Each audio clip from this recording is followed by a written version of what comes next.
معاشی حالت ابتدا میں اگر آپ دیکھا جائے حضرت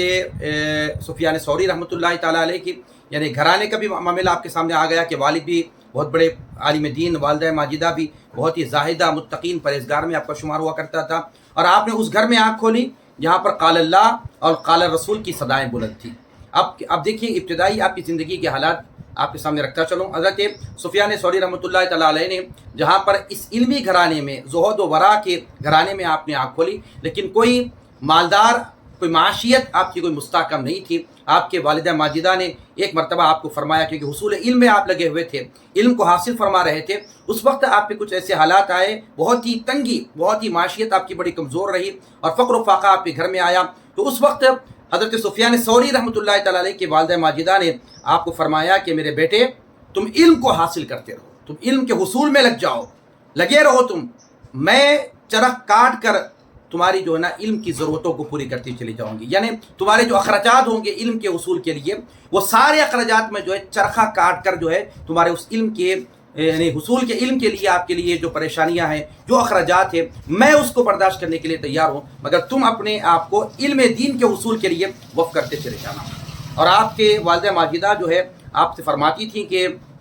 بیٹے علم کا جو مقصد ہے، جو اس کو حاصل کرنا ہے، اس کا مقصد کیا ہے؟ آپ فرماتی ہیں کہ تم اپنے اخلاق کو، تم اپنے کردار کو سنوارو، یہ تمہارے علم کے حاصل کرنے کا مقصد ہونا چاہیے۔ آپ فرماتی تھیں کہ بیٹے دیکھو، اگر تم 10 حرف اگر تم لکھ سکو، اور تم 10 حرف جب تم لکھنا سیکھو، اور جب تم 10 حرف کو جب تم لکھو تو دیکھو کہ اپنے تمہارے اندر، تمہارے چال میں، تمہارے دھال میں، تمہارے حلم میں، تمہارے بخار میں کوئی اضافہ ہوا یا نہیں اضافہ ہوا۔ اللہ اکبر! یہ کون؟ سفیان ثوری کی والدہ فرماتے بیٹے اگر تم 10 حروف کو اگر تم لکھو تو اپنا جائزہ لو، تم اپنا محاسبہ کرو کہ اس لکھنے کے ساتھ تمہارے چال میں، تمہارے ڈھال میں، تمہارے حلم میں، تمہارے بخار میں کوئی اضافہ ہوا یا اضافہ نہیں ہوا۔ اگر ان چیزوں میں اگر اضافہ ہو جاتا ہے، تمہاری چال میں فرق آ جاتا ہے، تمہارے ڈھال میں فرق آ جاتا ہے، تمہارے حلم میں فرق آ جاتا ہے، تمہارے بخار میں فرق آ جاتا ہے، تو سمجھنا کہ تمہارے علم میں تم کو فائدہ عطا فرمایا۔ اگر تمہارے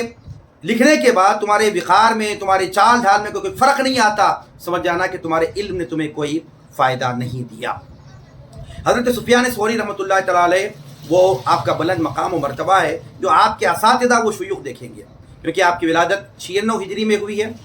آپ کے جو اساتذہ ہیں حضرت ایوب سختیانی رحمۃ اللہ تعالیٰ علیہ، شعبہ بن حجاج، حضرت امام جعفر الصادق رضی اللہ تعالیٰ عنہ، حضرت مالک بن انس، یہ آپ کے اساتذہ ہیں۔ اور آپ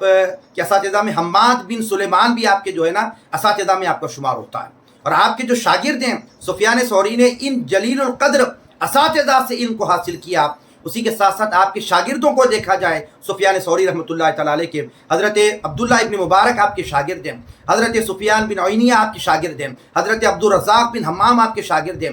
آپ کا جو مقام و مرتبہ ہے حضرت سفیان ثوری کا، کہ بڑے بڑے اجلہ ائمہ نے آپ کے علمی مقام و مرتبہ کا اعتراف فرمایا۔ حضرت امام اعظم ابو حنیفہ رضی اللہ تعالیٰ عنہ جیسے عظیم المرتبت اتنے بڑے محدث اور فقیہ اعظم، آپ امام اعظم ابو حنیفہ رضی اللہ تعالیٰ عنہ خود جو ہے حضرت سفیان ثوری کے علمی مقام و مرتبہ کا آپ نے بھی اعتراف فرمایا۔ حضرت امام احمد بن حنبل نے بھی آپ کا علمی مقام کا اعتراف فرمایا، حضرت امام مالک نے بھی آپ کے علمی مقام کا اعتراف فرمایا، حضرت امام نسائی نے بھی آپ کے علمی مقام کا اعتراف فرمایا۔ ایک مرتبہ امام احمد بن حنبل فرماتے ہیں کہ لوگوں، بغداد اور عراق کے لوگ یعنی مال و درہم کی بارش کیا کرتے تھے، لیکن فرماتے ہیں کہ جب سے سفیان ثوری آئے ہیں اس وقت سے علم کی بارش شروع ہو چکی ہے، فرماتے ہیں علم کی بارش کا آغاز ہو چکا ہے۔ تو حضرت سفیان ثوری رحمۃ اللہ تعالیٰ علیہ، کیونکہ علوم ظاہر کے بعد جو علوم باطن کو حاصل کیا، اس وقت سرزمین بغداد میں، عراق میں لوگ کہتے تھے کہ 8 زاہد ہیں، فرماتے تھے لوگ 8 زاہد لوگ ہیں، فرماتے ہیں ان میں سب سے پہلے سفیان ثوری ہیں، حضرت عامر بن خیس ہے، ابو مسلم خلانی ہیں، حضرت اویس قرنی ہیں، حضرت ربیع بن خثیم ہیں، حضرت اسود بن یزید نقعی ہیں، حضرت مسروق بن اجدہ ہیں، حضرت حسن بصری رضی اللہ تعالیٰ عنہ۔ اس زمانے میں سرزمین عراق میں، بغداد میں لوگ کہتے تھے کہ یہ 8 زاہد ہیں جن کو زہد و تقوی کے اعلیٰ مقام پر یہ لوگ فائز ہیں، فرماتے ہیں۔ اور آئیے کہ آپ کے زہد و تقوی و ورا، علمی شان اور آپ کا علمی مرتبہ کے تعلق سے ایک واقعہ میں آپ کے سامنے رکھتا چلوں۔ حضرت ابو سفیان ثوری رحمۃ اللہ تعالیٰ علیہ کے پاس جو ہے اس وقت خلیفہ ہارون رشید اپنے ایک خاص وزیر، جس کو وزیر اعظم کہتے ہیں، خاص وزیر کو، عباد بن اطالی خانی کو ایک تحریر لکھا اور گھوڑا دیا، اور ایک تحریر لکھ کے کہا کہ جاؤ حضرت ابو سفیان ثوری تک یہ میرا خط کو پہنچا دینا۔ تو عباد اطالی خانی نے خلیفہ ہارون رشید کے دربار سے نکل کے ایک جاہ و جلالت کے ساتھ ایک گھوڑے پر بیٹھ کر حضرت ابو سفیان ثوری کی بارگاہ میں حاضر ہوا۔ تو ابو عباد بن اطالی خانی کا کوئی ویلکم نہیں کیا گیا، یعنی ایک بادشاہ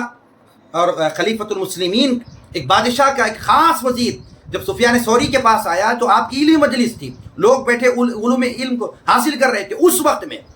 جب عباد اطالی خانی آئے اور آنے کے بعد ان کی سفیان ثوری کی مجلس میں کوئی ان کا ویلکم نہیں کیا گیا، آپ ٹھہرے رہے، حتیٰ کہ اپنے گھوڑے کو باندھ دیا، بیٹھ گئے مجلس میں۔ حضرت سفیان ثوری رحمۃ اللہ نے دیکھ لیا کہ عباد اطالی خانی سفیان ثوری کے پاس ملاقات کے لیے، آپ نے کیا کیا؟ ان سے ملاقات نہیں کرنے کے ارادے سے آپ نے کیا کیا؟ نماز کے لیے کھڑے ہو گئے، طویل آپ نے جو ہے عبادت شروع کر دی، نماز شروع کر دی آپ نے۔ اور عباد اطالی خانی سمجھ گئے کہ جو ہے نا شاید سفیان ثوری مجھ سے ملاقات نہیں کرنا چاہتے، مگر عباد اطالی خانی بیٹھ گئے، کیونکہ ہارون رشید کی طرف سے، بادشاہ کی طرف سے خط آیا ہے کہ سفیان ثوری کو پہنچاؤ اور وہ کیا کہیں گے جواب لے کر آنا۔ عباد اطالی خانی بیٹھ گئے، اور بیٹھنے کے بعد آپ نے نماز جب مکمل فرما لی، اس کے بعد میں عباد اطالی خانی نے ایک خط جو ہے سفیان ثوری کی نظر پیش کیا، فرمایا کہ بادشاہ وقت خلیفۃ المسلمین آپ کے لیے خط بھیجائے ہیں، اس کو پڑھ لیجیے۔ تو آپ نے کیا کیا؟ اس خط کو لیا، پھینک دیا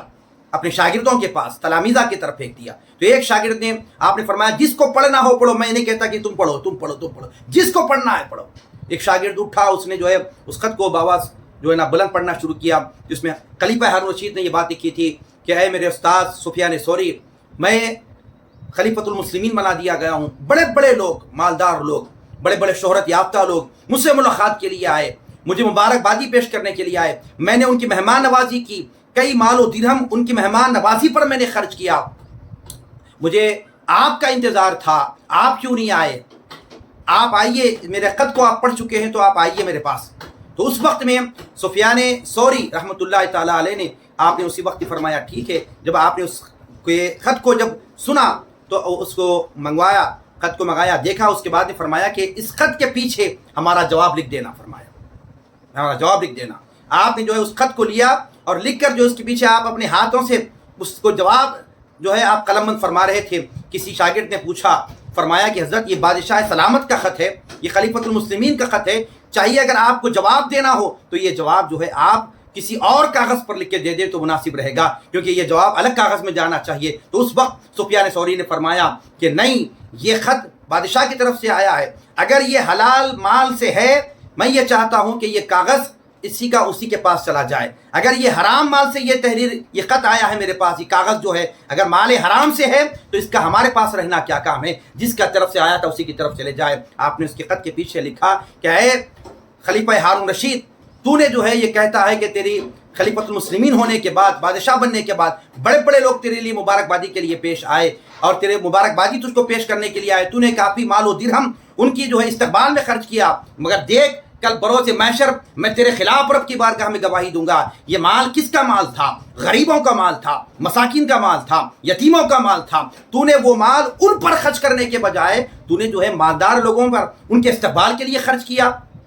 میں بروز محشر تیرے خلاف گواہی دوں گا، فرمایا۔ اور کہا کہ تو بادشاہ بنا ہے، تیرے لیے تو جو ہے نا جو کیا مبارکبادی پیش کی جائے، میں یہ کہتا ہوں کہ تیرے لیے تعزیت پیش کرنے کا وقت ہے، تعزیت پیش کی جائے تیری۔ کیوں تیری تعزیت اس لیے پیش کی جائے کہ کیونکہ کچھ ہی دنوں میں تو جو اس دنیا کو چھوڑنے والا ہے، تجھ کو موت آنے والی ہے، تو جو اس دنیا سے خالی ہاتھ جانے والا ہے، تو تیرے لیے تعزیت کا معاملہ ہونا چاہیے، مبارکبادی کا معاملہ نہیں ہے۔ یہ خط لکھا اور عباد اطالی خانی نے جب یہ جواب سنا تو تڑپ گیا،